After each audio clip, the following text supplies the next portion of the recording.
Go ahead. Just place that food right there. Bring it right in. Perfect, thank you. That's our umbrella assistant and Concierge. Chef. interviewing chef.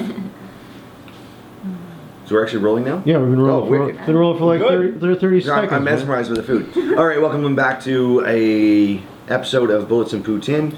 This is Nate. Jennifer. Oh, now it's Or Jennifer. as Nate likes to say, Jen. So we are here. The end. It's Sunday night. The final games and event is done for the day. We are honestly exhausted and tired. Yes. And you can tell who took a shower and who didn't. Just Yeah, saying. I still have my thing there. So on that note, we've talked about the battles. We've gone through everything and stuff. Let's talk about the whole weekend. And I'm gonna be distracted, honestly, by this amazing food that I'm starving to get into. But you can nibble, I guess. Yeah, let's make yourself a burger while we do this. Okay, so here we are in Burnett, Texas. We've got our food in front of us. We have burned an average of 4,000 calories a day, according to the Google's app. Well, I can't say the name of what watch I wear because they're not a partner, but according to that, it's up there. So I feel like we've earned what we're about to fill. Yeah. So with that said, we did 6 battles over the weekend. This was your first games, and as you said in one of the videos, I want to touch on that, is that this is the most physically demanding thing you've done. Yes, You're a police officer. I am. I almost said that I was law enforcement. That's a lie. I enforce no laws. Would you like a burger? Citizen's arrest. Citizen's arrest. I don't think we have that in Canada. So I have military. That's the word I'm going for. So our backgrounds are diverse. Yes. And our experiences are diverse. We're both familiar with bodybuilding and figure. Well, you were in the figure competitions and stuff, and Bikini. I tried that, but my bikini line was just too much to manage. So we met a bunch of people today that watched the original series of Bullets and Poutine from 2019, and got some great feedback. And one thing that kind of was interesting was that they talked a lot about how we would break things down into a instructional role. And we talked about nutrition in this last series here. We talked about pre and post nutrition. We talked about working out and training. One of the biggest things, yes please, is let's talk about, and I noticed this in my thing all weekend, is that nobody actually preset the apparatus for themselves. Nobody that I watched actually got into the ropes on the sled drags and measured it out or preset that stuff. They just took it for what it was. Yeah. Thank you. So when you were competing, did you notice that the same thing? A lot of the women didn't test out the rigs or pre-lift anything of the... Not necessarily. I think maybe we reached down to see, kind of how heavy it was. You can know if you need to use your legs, if you're cool with using your arms. Okay, so they at least tested the weight. Yeah, okay. The reason I ask is because when you go to the gym and you're looking at Olympic lifters or power lifters or strongmen, they have that routine every time. You pre-opened it for me. That was a good teamwork. They have that similar routine every time. They text the bar the same way. They approach the apparatus the same way, and they have that fluidity of them. And that's one thing that I noticed here, and I think it's because people don't have that apparatus available to them. Yeah. So. Well, that, and I think it's important to actually go up, test your weight. Maybe go on they had that roof thing. I've never been on anything like that. You've never been on a roof before? No, not with a rifle. Right? And I don't think that's common and hopefully it's not common for a lot of people out there. Yeah, because I've been up there with, in full gear Yeah. looking for copper thieves, but, not just sitting up, just hanging out. Yeah, just hanging out, So, yeah, you're right, and testing that apparatus. So the point I'm trying to stumble through as I put my burger together is that you should be, if it's a new apparatus to you, go up and size it up. You don't want to be that guy that shows up at an event with a borrowed pistol and a borrowed rifle and doesn't confirm their zero. You don't want to be that guy because not good things. Because how much better could you be? Right? If you did that. Well, I don't know the results from today. But I actually did get to zero my rifle, and we have picture proof of it on the Friday beforehand. So I think maybe I did a little bit better.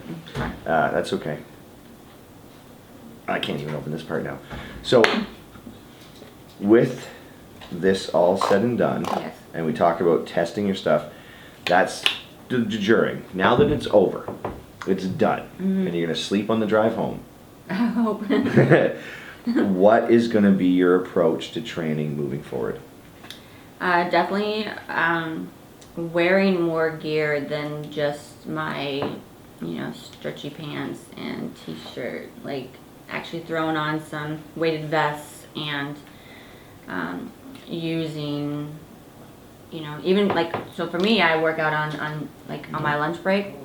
So I already have my uniform on. Yep. So before I go to locker room and change, I'm gonna try to like pull myself up on the rope.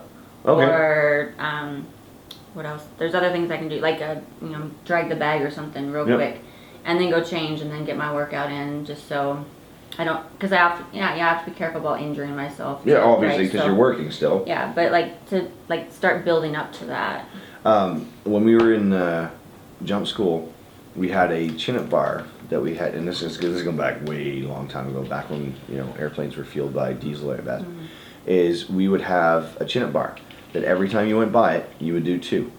And it was just in the hallway. Every time you went by it after a class or whatever. And as silly as it sounds, like when I did the fitness industry, like I would put my heels on because they're not like regular heels. Yep. I would like every time I passed a mirror, I would do my pose or whatever. It's silly now, It's not. but it muscle memory and just like building yourself up to like where you need to go, right? Yep. I read a book by Pavlo, and it was called it was about The Naked Warrior. An amazing book, and it's about greasing the groove and muscle fibers and strength and joint conditioning and total body flexing and everything. Anyways, look the book up. It's pretty cool.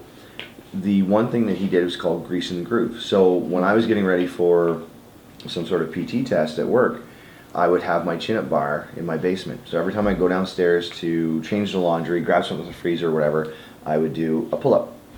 Then the next week I would do 2. The next week I would do 3. Next week I would do 4. And within 8 months, I was up to a high number. It doesn't matter. It's arbitrary. But I was up to a high number of consistently doing that.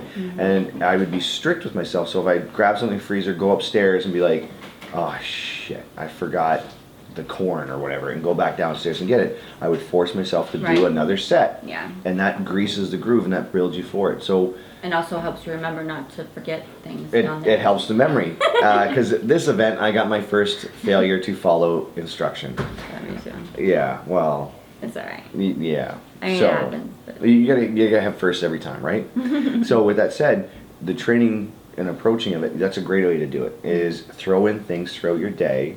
And especially for this type of activity, is you want to be functionally fit all the time, at any time, not just for one little workout and that's it. And I have stuff in my garage that I could be doing. I have a 45-pound sandbag. Okay. So I actually put a rope in. I have a 12-foot ceiling. Okay. I got like a 13 or 12-foot rope or something like that. So for you, that's at least 4 10, poles. And I got like a third, yeah. So it's only like 2 poles maybe. Yeah, but that's still good because that's getting that basic And for me, workout. like just the footing. Yes. So just even just the footing, whether I'm, Yeah, no, it's a good strong, idea. and getting strong at the same time. Yeah. So. Now let's talk about the shooting side, because the physical side, Yeah. the shooting side. What was the biggest lesson you learned about yourself in the shooting? To breathe normally. Mm-hmm. After running, it's pretty difficult, but to like maybe take a half a second and actually take a deep breath and then send it down. And just remembering, your fine motor skills are going to be kind of out, so use small little tools that you can to like, send the bolt forward instead of, pulling it. And the manual arms part, that is more of what school of thought or tactical approach to it that people are doing. Yeah. But as long, you're right, though, master the basics of it, so that way when your brain goes, ugh, you're going to go to that lowest level of training. Yeah, I think you'll be good with that. Plus, we're going to be doing some more shooting throughout the year and some training programs. And I thought I was the one doing terrible from transitioning from like, the rifle to the pistol. I heard a lot of guys talking about that. Like they were like, okay, I wish I would have done better on pistol shots because that's where I could have gone from, you know, 5th to 3rd instead of, you know, where they placed. So it was a big deal for, I think, across the board, unless you like are, you know, a super duper great shooter. But When he zeros. but you know, like, I don't know, it's just a whole different dynamic from shooting the rifle to the pistol, and so you need to train that way too. Yep, training the transition and also shooting on the move. Mm-hmm. That one. Because you have to keep moving. You can't stop and like. Yeah, you're try to get, literally walking and shooting. You're doing both. Even if you're moving just a little bit, like they're still okay with that. Yeah. Which is cool. But like, I mean, in a real world situation, you're gonna be moving quick. Yeah.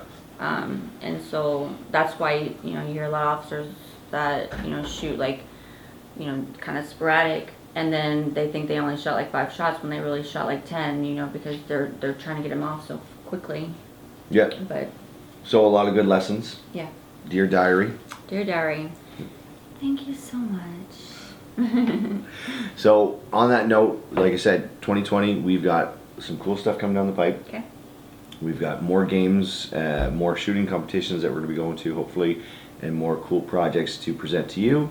We're going to shut her down for right now because I've got 3 bites into my burger and I know that my brain is no longer functional to give you the information that you deserve. So tune in next time, Bullets and Poutine.